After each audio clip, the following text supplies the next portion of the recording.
What qualifies as a plumbing emergency? Sewer backups can qualify as a plumbing emergency.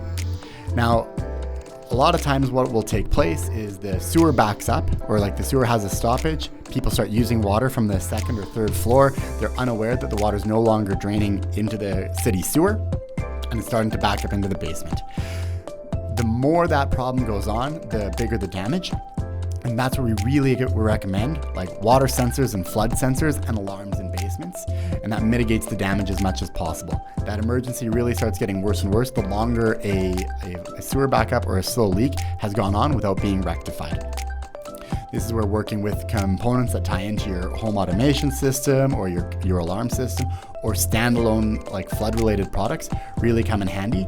And I can't recommend enough to make sure you know where your mechanical room is in your house, where's your hot water tank, where's your furnace, and just walking in there on a at least weekly basis to make sure that there isn't water where it shouldn't be.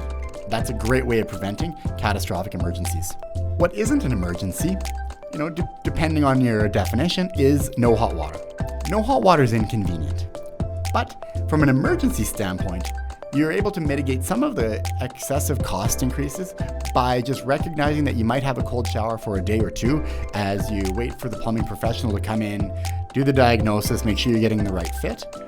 It's absolutely inconvenient, and you'll never understand or appreciate the value of a hot shower more than when your hot water tank fails. But a lot of times, not a major plumbing emergency.